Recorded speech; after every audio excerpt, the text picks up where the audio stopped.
Oui, bonjour à toutes et à tous. Bienvenue dans ce webinaire, un webinaire qui est un peu différent de l'histoire d'amour qu'on vient de voir sur la vidéo. Hein. On va parler des impayés, de la gestion des impayés.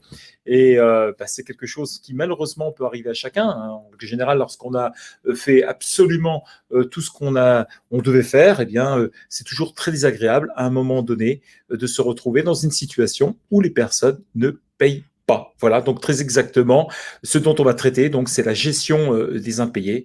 Avec moi, Étienne qui est juriste, bientôt avocat, et c'est lui qui va animer principalement cette réunion. Et moi, pour ceux et celles qui ne me connaissent pas, je m'appelle Patrick, je suis le cofondateur de Doux et je suis expert comptable. En tout cas, bienvenue dans ce premier thème de gestion des impayés. C'est la première fois qu'on l'anime sous format de webinar. Et on va commencer tout de suite.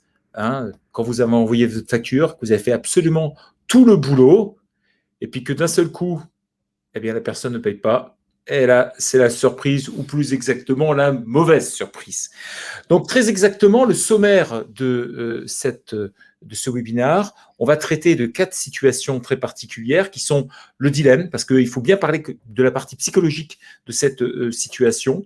On va parler très rapidement du préalable avant toute procédure judiciaire, ce qu'on a qualifié d'arme fatale, la procédure d'injonction de payer, et puis les bons réflexes. Alors là, qu'on soit très clair, on n'est pas là pour faire de la publicité pour qui que ce soit, simplement de vous donner les bons réflexes quand vous avez des impayés, et vous allez voir qu'il y a aussi, on va vous donner des munitions, des cartouches, des biscuits pour vous débrouiller par vous-même. Ça ne veut pas dire que vous devrez tout faire par vous-même, mais au moins vous savez que vous pouvez faire un certain nombre de choses, et ensuite, si vraiment en désespoir de cause, vous avez aussi d'autres possibilités, et on va le voir juste après.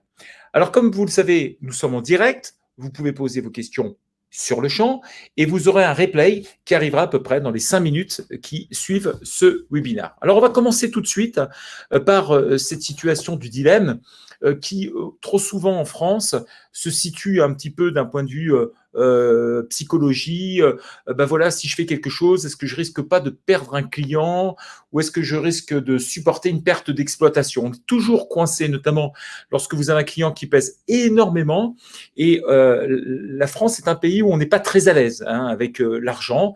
On n'est pas très à l'aise avec les impayés. On a toujours l'impression qu'il faut faire preuve un petit peu de solidarité. Et donc, on se pose toujours cette myriade de questions. Pourquoi est-ce que le débiteur ne paye pas? Est-ce qu'il n'a pas reçu ma facture? Ou est-ce qu'il l'a reçu mais qu'il a des problèmes? Est-ce qu'il n'est pas d'accord, etc. Est-ce que c'est un client qui est important? Qu'est-ce qui va se passer au niveau de ma réputation si je ne me fais pas payer? Qu'est-ce que je dois mettre en face? Parce que, somme toute, s'il me doit 400 €, est-ce que ça ne va pas finir par me coûter plus cher que de recouvrer cette somme? Tout ça fait qu'on se pose de grosses questions. Mais moi, si j'ai un truc à vous dire, c'est qu'on peut très bien être copain avec son client et que les relations commerciales se passent bien, mais à partir du moment où vous avez un impayé, il ne peut rien ressortir de positif. Strictement rien. Quand quelqu'un ne paye pas, c'est qu'il y a un problème. Soit il n'a pas l'argent, soit il n'est pas d'accord sur la prestation, mais il ne peut pas y avoir de point positif. Donc, quoi qu'il arrive, ne laissez jamais un impayé effectivement en souffrance. C'est un point qui est quand même très important. Et donc, très rapidement, dès que la date est dépassée, ne serait-ce que d'une journée, tentez le recouvrement amiable. Alors, c'est quoi un recouvrement amiable? C'est tout simplement, vous décrochez le téléphone et vous appelez votre client en disant tu as reçu ou vous avez reçu ma facture, j'ai remarqué que vous n'avez pas payé, pouvez-vous faire le nécessaire rapidement? C'est des choses aussi simples. Vous avez aussi le courrier simple, vous avez le SMS et vous avez l'email. Alors, je les ai dit dans un sens dégressif, c'est-à-dire que le téléphone demeure encore la chose qui est, à mon sens, le plus arrangeant et celui sur lequel, en tous les cas, les gens se sentent plus sollicités. Le SMS, on va dire en deuxième, l'email peut être perdu dans l'absolu, puis le courrier simple, ça peut avoir un côté un petit peu formalisant et un peu trop. Mais quand vous avez tenté le recouvrement amiable et que vous voyez que le temps passe et que rien n'est en train de s'arranger, parce que ça aussi, c'est un point qui est ultra important, plus le temps va passer, moins les choses vont s'arranger. Ça, c'est un truc qui est très clair. Donc, ne vous laissez jamais berner là en la matière. Alors, Oui. Étienne, Oui. si on peut parler de la rédaction de la mise en demeure, qui est Tout simplement en constatant, Patrick, que tous les efforts qui ont été tentés de manière amiable avec les SMS, les appels téléphoniques, les échanges d'emails, c'est un échec, ça ne marche pas. Il reste une dernière étape au préalable, c'est encore dans l'amiable, là, c'est la mise en demeure. Et de manière plus globale, la phase amiable dans le recouvrement d'une créance, c'est certainement ce qu'il y a, j'allais dire, de plus important, car c'est là où on peut s'arranger, c'est là où on peut obtenir et qu'on constate que le niveau de réussite d'un recouvrement d'un impayé, c'est vraiment la phase amiable. C'est là où on peut établir un échéancier, c'est là où franchement on peut dialoguer, comprendre pourquoi le client ne paye pas. Et ce n'est que lorsque vous constatez que votre client est de mauvaise foi, complètement de mauvaise foi, que vous, de votre côté, vous avez fait les choses de manière correcte, voire même bien, qu'à ce moment-là, vous allez pouvoir rentrer dans un formalisme et la dernière étape de cette phase amiable, c'est la mise en demeure. C'est la mise en demeure, c'est quoi? C'est un courrier que vous connaissez au moins de nom, mais qui est très formel, où en en-tête doit clairement apparaître lettre de mise en demeure, comme vous pouvez voir à l'écran. C'est un courrier dans lequel vous allez rappeler, vous allez faire une sommation très claire sur le fait que si votre client ne paye pas dans X délai, du 15, 10, 15, 20 jours, plus, si la créance est importante, que c'est un client important, vous pouvez aménager ce délai. Mais au-delà de ce délai, vous allez très clairement dire que c'est la phase judiciaire qui prendra la suite. Voilà. Au passé ces 10-15 jours, j'ai donné pour instruction à mon conseil de lancer une procédure judiciaire à votre rencontre. Très clairement. C'est dans aussi cette lettre de mise en demeure qu'il va falloir aussi faire apparaître des mentions, les mentions du Code civil, pour rappeler l'obligation qui sont tenues dans tout contrat, en règle générale. On dit souvent, un contrat, c'est la loi de qui? Mais des parties. Donc c'est aussi puissant que la loi. Donc il faut exécuter ce qui était convenu. Et la mise en demeure, c'est très important. Vous ne pouvez pas aller plus loin si vous n'avez pas d'abord rédigé, envoyé cette mise en demeure à votre débiteur, c'est-à-dire à la personne qui vous doit de l'argent, en lettre recommandée. Voilà. Évidemment, s'il ne se passe toujours rien derrière, que votre débiteur ne s'est pas conformé dans les délais que vous lui avez laissés, ce webinaire s'arrêterait là. Là, évidemment, ça ne marche pas. À ce moment-là, vous êtes complètement désarmé. Dans la majorité des cas, les clients se disent, bon, bah, c'est fini. Maintenant, c'est soit je confie mon dossier à un avocat, soit j'abandonne ma créance. C'était partiellement faux, partiellement vrai. Aujourd'hui, ça l'est de moins en moins parce qu'aujourd'hui, il est possible de se débrouiller, comme Patrick vous l'expliquait un petit peu en introduction, de se débrouiller un peu seul. C'est vraiment l'objectif de ce webinaire, c'est pour vous montrer que vous pouvez vous débrouiller seul. Et puis, si vous vous trompez, c'est pas grave.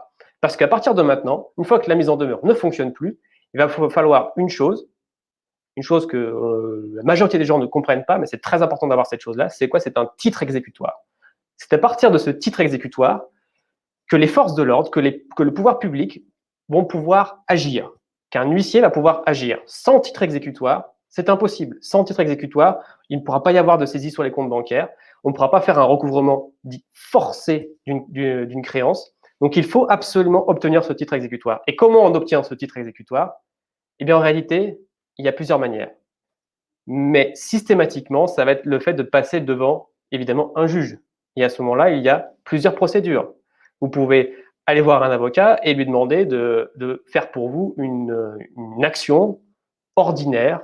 On appelle ça une action au fond, qui prend du temps et qui coûte assez cher.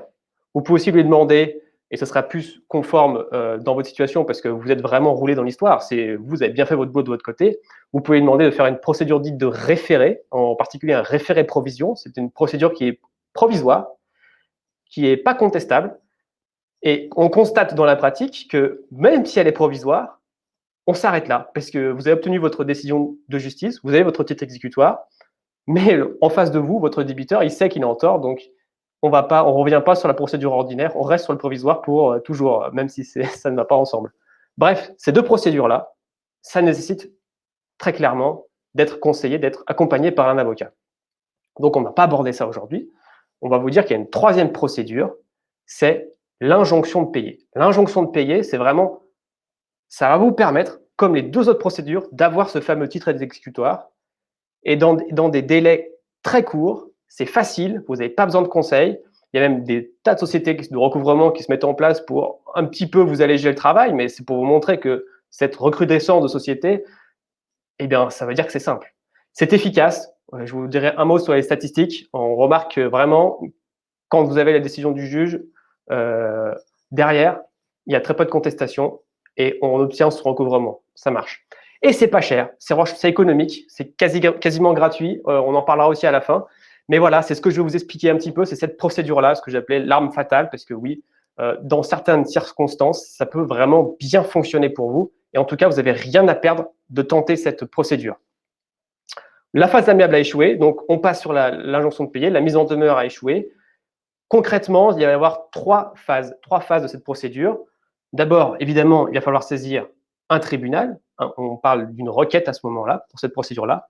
Ce n'est pas la peine que je vous explique dans le détail ce que c'est qu'une requête, mais vous vous doutez bien qu'il faut saisir un tribunal. Je vous explique comment on va faire. Une fois que vous avez obtenu la décision du tribunal, il va falloir signifier à votre débiteur mauvais payeur la décision rendue par le juge. Et là, quand je dis signifier juridiquement, ça veut dire passer par un huissier. C'est obligatoire. Vous ne pouvez pas envoyer par être recommandé l'ordonnance rendue par le juge.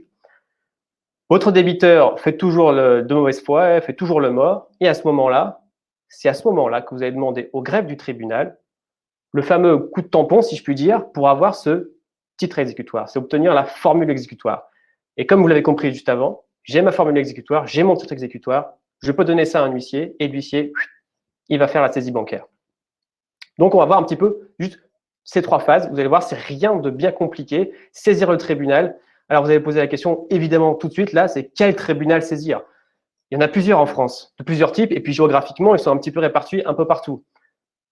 Très facilement, il faut en fait, de manière constante, saisir le tribunal où demeure votre débiteur. Votre débiteur, c'est évidemment la personne à qui vous avez conclu un contrat qui ne vous paye pas. Et c'est donc du coup, en règle générale, ça sera une société. Si vous avez un contrat avec une société, ça va être le siège social de votre société qui a conclu le contrat avec vous, avec lequel vous été mis d'accord sur la prestation ou le bien que vous avez fourni. Si c'est un consommateur, c'est son domicile. Voilà. Donc, il va falloir obtenir cette information. Donc, je pense que dans la majorité de vos cas à vous, ce sera une société. Donc, c'est pas bête d'aller voir sur Infogreffe le cabis de la société. Le cabis d'une société, c'est sa carte d'identité. Donc là, vous avez toutes les informations, y compris celle de son siège social. Donc, le tribunal où demeure votre débiteur et comment trouver ce tribunal? Eh bien, je vous mets là en face de vous un lien, www.justice.fr, recherche annuaire. C'est très bien fait, c'est pas un énorme potin illisible. Il y a une barre de recherche, vous rentrez l'adresse du débiteur et hop, vous allez avoir en face, comme résultat, tous les tribunaux qui sont à proximité. Donc ça, c'est pour le tribunal géographiquement. Maintenant, vous avez évidemment plusieurs types de tribunaux. Classiquement, ça sera soit le tribunal de commerce, soit le tribunal judiciaire. Et comment est-ce qu'on va arbitrer entre les deux? Tribunal de commerce, je suis entre commerçants. Je suis entre deux sociétés. Vous êtes une SAS, vous êtes une EURL. Vous concluez un contrat, vous travaillez pour une autre société qui est elle aussi une SAS, une URL ou autre chose. Ça sera le tribunal de commerce. Ça sera essentiellement, au contraire, le tribunal judiciaire du lieu où demeure votre débiteur si vous travaillez avec des consommateurs, si vous êtes du B2C. À ce moment-là, c'est le civil qui prend le pas. Voilà. Très basiquement, c'est dans les grandes lignes, c'est ça. Et puis, si jamais vous ne savez pas, bon, bah, envoyez aux deux et puis vous verrez bien ce qui se passe, tout simplement. Voilà. Voilà, en bref, pour savoir quel tribunal saisir. Maintenant, comment? Maintenant que vous savez l'adresse du tribunal et quelle est la nature du tribunal à saisir, comment vous allez faire? Et c'est là que vous voyez que c'est très simple. Vous n'avez pas une assignation à rédiger par un avocat. Vous n'aurez pas plus tard des conclusions à envoyer, que ce soit très formel, tout ça. Non, pas du tout. Si c'est le tribunal de commerce, vous voyez, vous avez même en ligne sur le site Infogreffe tout un formulaire qui est préparé rien que pour cette procédure d'injonction de payer, dans lequel vous rentrez vos coordonnées, vous fournissez la facture, le bon de commande signé, le contrat, bref, vos preuves. Vous évaluez le montant de votre préjudice, donc du manque à gagner, et vous cliquez sur envoyer. Vous n'avez même pas besoin de vous déplacer. Il n'y aura pas besoin d'aller plaider, d'expliquer devant un juge. Tout se fera en ligne. Ça, c'est le tribunal de commerce. Le tribunal judiciaire, en réalité, il y a deux procédures, mais je vais pas rentrer dans les détails pour une raison. Parce que vous allez pouvoir bientôt, en principe, ça devait être dès maintenant, mais ça a été repoussé à l'automne prochain, pouvoir saisir un tribunal national qui va s'occuper spécifiquement des impayés. Et à ce moment-là, ce sera encore plus simple. Mais aujourd'hui, vous voyez sur votre gauche que même là, vous n'avez pas grand-chose à rédiger. C'est un formulaire que vous pouvez remplir, un CERFA, qui sera adressé au greffe du tribunal par lettre recommandée avec accusé de réception.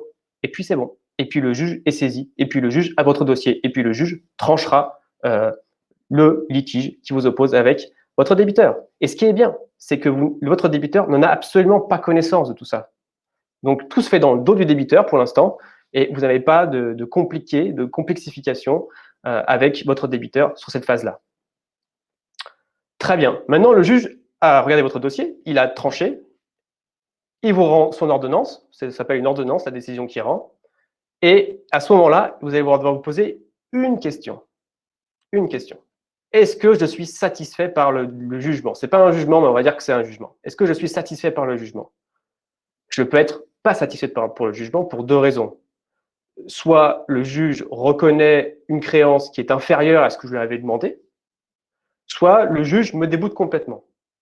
Et si vous déboute complètement, c'est peut-être parce que vous avez fait une erreur. Typiquement, je pense principalement que vous êtes trompé d'adresse et vous avez saisi le mauvais tribunal. Bah, c'est pas grave, vous recommencez. Bon, ça rien ne vous empêche. Soit vous abandonnez la créance si jamais vous avez tenté le coup et puis bon, ça passe pas. Bon, bah, tant pis. J'abandonne, de toute façon, ça coûtait quasiment rien. Je préfère laisser la créance. Ou bien, c'est une créance très importante et ça n'a pas marché. Bon, bah, j'aurais tenté mon coup. Cette fois, je vais passer en procédure judiciaire ordinaire. Je vais voir un avocat et puis on va faire les choses plus sérieusement. Ça, c'est aussi possible. Mais vous voyez bien que là, c'est pas grave, quoi. De l'autre côté, pour pouvoir continuer ce webinaire, vous êtes satisfait par la décision du juge, c'est-à-dire qu'il vous a donné globalement ce que vous aviez demandé. Et en principe, il rend sa décision en 4 semaines, 1 mois. Vous voyez que c'est quand même rapide. On n'est pas sur des délais qui durent des mois, des années. Pas du tout. En principe, c'est 4 semaines. Ça va assez vite. Bien. Vous avez reçu la décision. Vous êtes satisfait ou globalement satisfait. Eh bien, on va pouvoir maintenant, vous allez devoir même transmettre cette ordonnance à un huissier. C'est obligatoire. Et l'huissier va se déplacer en personne. Il va aller toquer à la porte de la société et demander au responsable légal de signer et de bien lui donner connaissance de l'ordonnance qui fait injonction de payer. Et c'est à ce moment-là, et uniquement à ce moment-là, que votre débiteur aura connaissance d'une procédure judiciaire. Et vous vous dites bien, quand on n'est rien qu'à ce moment-là, que le fait de recevoir quelqu'un, un huissier chez soi, avec un document très sérieux signé par le tribunal, forcément, déjà, ça met un coup de pression supplémentaire. La dernière étape, c'était la mise en demeure. Maintenant, on arrive avec un huissier. Donc là, il y a beaucoup de débiteurs qui, finalement, payent ce qu'ils doivent payer. Et la procédure s'arrête là. Vous voyez, là, on n'a pas fait encore de saisie des comptes bancaires. On n'est pas encore à cette phase-là. Classiquement, on n'a fait que la moitié. Et dans de très rares cas, c'est sur votre droite, votre débiteur, lorsqu'il n'est pas d'accord avec vous, il pourra s'opposer, parce que c'est un fameux principe en France, dans une démocratie, c'est le principe du contradictoire. On ne peut pas obtenir une décision de justice sans que la personne qui est en cause ne puisse au moins s'expliquer et faire valoir ses arguments. Et c'est à ce moment-là qu'on laisse au débiteur la possibilité de faire valoir ses arguments. Mais ça, c'est vraiment un renversement de la situation. En principe, c'est celui qui cherche à faire valoir ses droits, qui doit chercher son débiteur, l'assigner en justice, débattre avec lui devant un juge, et puis le juge rend sa décision. Là, non. Là, le juge a déjà rendu sa décision, et si le débiteur veut dire quelque chose, c'est maintenant où il se taira à jamais. Et il a 1 mois pour agir. Il a 1 mois pour dire non, je ne suis pas d'accord, et s'il n'est pas d'accord, on part sur un procès classique. Mais en général, ça ne se passe jamais. Jamais, parce que le débiteur est de mauvaise foi. Et dans 95% des cas, il n'y a pas d'opposition. Et donc, nous sommes sur la colonne de gauche, pas d'opposition. Vous êtes content, ou la procédure se poursuit normalement, et on passe à la suite. Étienne, j'en profite pour poser 2 questions participants. La première, Philippe, qui dit et si c'est un indépendant, je suppose ce débiteur, et donc j'ai fait préciser à Philippe, il parlait de micro-entrepreneur EIRL. Bon, de façon très concrète, ça ne change rien. Que les personnes soient en SAS, en SASU, en URL, en EIRL ou en micro-entrepreneur, il est entrepreneur. Il a un numéro SIRET, il a un numéro sirène, il a une adresse. Donc, tout Ça, est ouais, voilà. complètement Ouais, bien sous contrôle. c'est ça, tout à fait. Timothée, voilà. Deuxième question, Timothée. Est-ce que le montant réclamé peut être supérieur à celui indiqué sur la facture? Eh Alors, bien, c'est exact, c'est une très bonne question et je vais en parler en fin de webinaire, quand on va parler précisément du coût de toute cette procédure. Mais en principe, vous avez une créance, elle doit être exigible, c'est-à-dire vous avez accompli votre prestation, tout est OK et elle est liquide, c'est-à-dire qu'elle est définie. Et en principe, c'est la facture qui va définir votre créance. Et en principe, on ne peut pas aller au-delà. Mais on verra qu'il y a des moyens d'aller un petit peu au-delà. J'en parlerai à la fin de ce webinaire. petit point aussi quand même, c'est que lorsque les personnes ont dépassé les délais, je rappelle qu'il est obligatoire en France de faire appliquer la loi et notamment de faire payer un forfait plus des intérêts de retard. C'est ça, on va en parler juste après. Tout à fait. On en parlera juste après. Je poursuis. Très bien. Alors bon, dernière phase. On a passé la phase où vous avez signifié via un huissier l'ordonnance qui a été rendue par le juge. Le huissier s'est rendu en personne, en principe, devant votre débiteur. Votre débiteur est au courant. Il n'a pas fait opposition au-delà du délai d'un mois auquel il pouvait faire opposition. Eh bien maintenant, il s'agit de requérir le fameux coup de tampon du greffe du tribunal pour avoir ce fameux titre exécutoire qu'on cherche depuis le début à avoir. Et là, ça va se passer très simplement. Vous avez envoyé votre décision avec le procès de signification le procès verbal de signification de l'huissier. Hop, on recommandait au greffe du tribunal. Le greffe donne un coup de tampon, il vous le renvoie. Vous avez cette fois un titre exécutoire. Vous le remettez à l'huissier et l'huissier, il s'occupe, c'est son boulot, de faire la saisie attribution, donc en pratique, souvent une saisie bancaire. Et vous avez fini. Vous allez recevoir la somme qui était prévue au contrat ou à la facture, ou du moins une somme qui se rapproche le plus possible. Donc, Patrick, il y avait fameuse la question. Donc, du coup, le coût, combien ça va coûter? Ça va coûter cher, ça va pas coûter cher. Quelles sont mes options? Vous voyez, vous allez avoir deux options. Une option à droite où vous allez tout déléguer à des sociétés qui se sont spécialisées là-dedans. Ça a un coût et vous devez faire attention. Les prix sont très variables et ce qu'on vous propose est aussi très variable. Je vous dirais, les deux vont ensemble. Mais faites assez attention lorsque on vous propose souvent en fait des procédures que je dirais incomplètes, c'est-à-dire qu'une société va vous proposer d'aller jusqu'à obtenir une décision du juge, et puis après vous vous débrouillez dans la nature avec l'huissier, et puis au revoir. Il y en a d'autres qui iront jusqu'au bout. Ça coûtera aussi plus cher. Donc moi je me mets à votre place sur Google, vous en trouvez beaucoup, et j'ai un peu remarqué qu'on était entre 100 et 300 euros hors taxe, voilà, voire même plus parfois. Et il faudra aussi faire très attention à une autre chose. Ce sont ce qu'on appelle souvent les frais administratifs. Alors, qu'est-ce que c'est que les frais administratifs? Ce sera des frais qui ne sont pas inclus dans le tarif qui vous sont proposés par ces sociétés-là. Et ça comprendra classiquement les frais de greffe, ça comprendra les frais d'huissier, les frais de lettres, tout simplement, et puis d'autres petites choses comme ça. Et à la fin, ça peut faire un petit peu beaucoup. Donc, voilà, donc ce que vous voyez à l'écran, c'est le minimum finalement. C'est ça qu'il faut comprendre. Donc, il faut faire attention.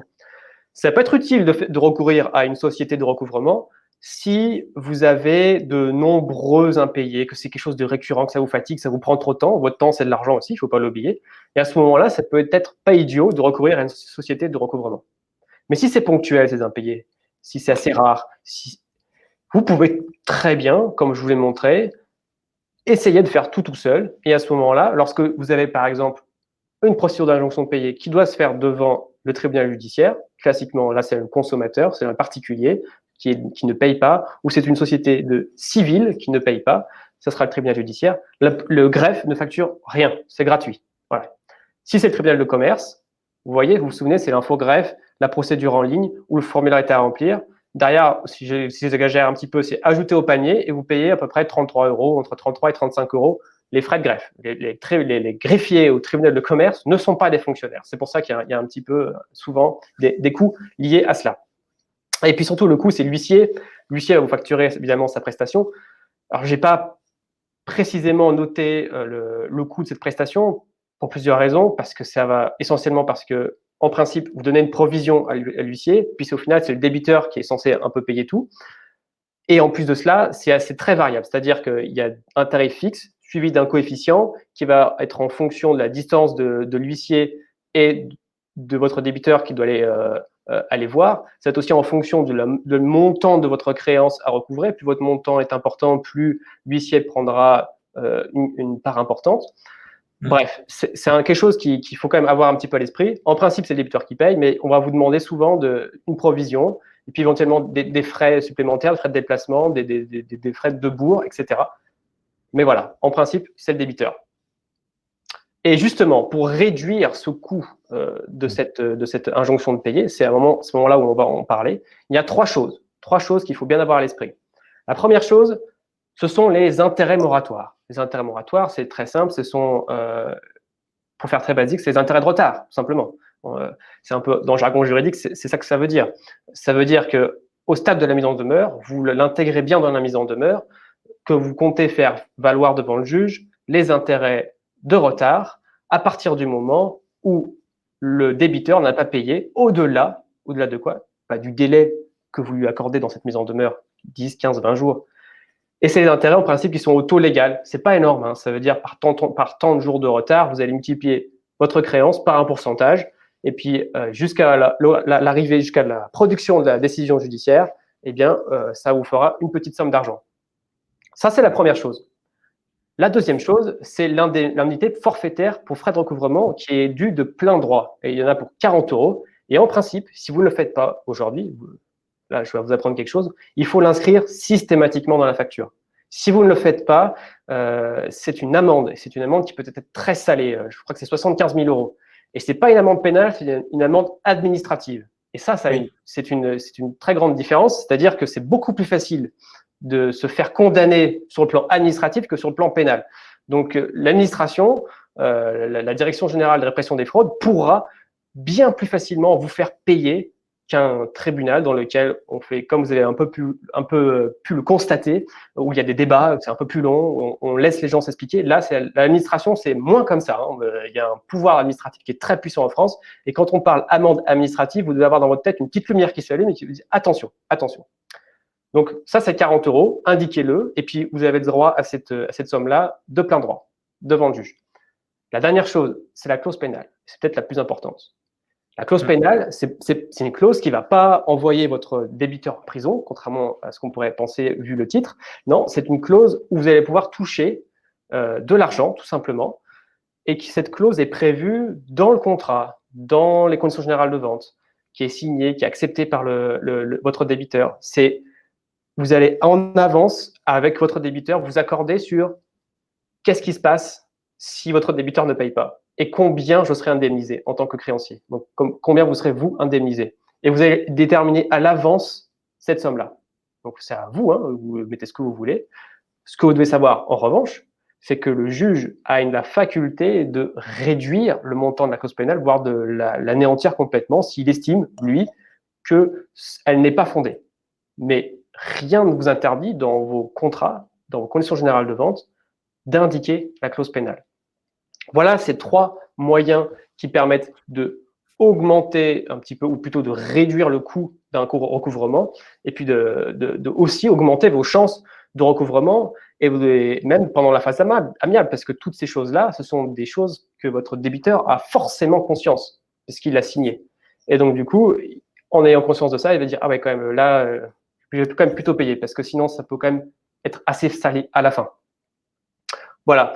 Maintenant, quelques petits bons réflexes pour que votre injonction de payer fonctionne correctement. C'est assez simple. Vous devez, bien sûr, avoir des factures que vous verserez au dossier qui partiront au tribunal, mais ce n'est pas suffisant. Vous savez, en France, dans une démocratie, on juge, il faut des preuves. Il faut des preuves et il faut qu'elles soient tangibles, qu'elles soient assez fiables. Une facture, ce n'est pas suffisant, parce qu'une facture, c'est vous qui l'établissez. Alors qu'un bon de commande qui définit très clairement la prestation, le bien, la qualité du bien, son montant, son nombre et le prix qui est signé par le débiteur, c'est bien mieux. Bon de commande signé plus facture, et entre les deux, les échanges des mails, des courriers, des SMS, preuve recevable, hein, de la mise en demeure, vous envoyez tout ça au tribunal, et là, vous avez de fortes chances de maximiser vos chances d'avoir une bonne injonction de payer qui vous donne vos droits à recouvrer votre créance de manière forcée. L'autre chose, bien sûr, c'est le contrat, ce sont les conditions générales de vente, ça c'est ce qu'il y a de mieux, bien évidemment. Et ça demande de les travailler un petit peu avant. Vous avez tout intérêt à le faire. La clause pénale, c'est une clause contractuelle, donc il faut un contrat, par exemple. Voilà. L'intérêt d'avoir un contrat, c'est de fixer les choses. Mais en plus de la facture, retenez bien qu'il faut autre chose en plus. Et souvent, il y a des clients qui viennent nous voir et qui nous disent ouais, moi j'avais confiance en mon débiteur, j'ai juste fait une facture, on s'entendait bien jusqu'à présent.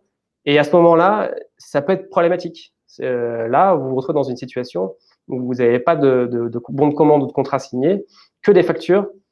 Bah, concrètement, vos chances de réussite auprès d'une procédure d'injonction de payer et même d'une procédure judiciaire classique sont compliquées. Il va falloir quand même au moins avoir un retour par mail. Par exemple, si vous voyez votre facture par mail et que vous avez un retour de votre débiteur qui dit OK, bien reçu, je vais vous payer dans 2 semaines, vous avez déjà un commencement de preuve. Mais au-delà de ça, quand c'est des situations où vous entendez bien et puis le jour où ça va moins bien, vous voyez que ça va être compliqué. Voilà.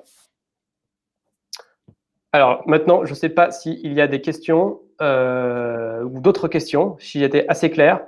Bon, je ne sais pas si vous entreprenez maintenant. Si c'est le cas, c'est bien, vous êtes prévoyant parce que ce genre de choses, peut-être Patrick peut vous en dire un mot, ça va forcément vous arriver un jour. Mais voilà. J'ai une bonne anecdote là-dessus.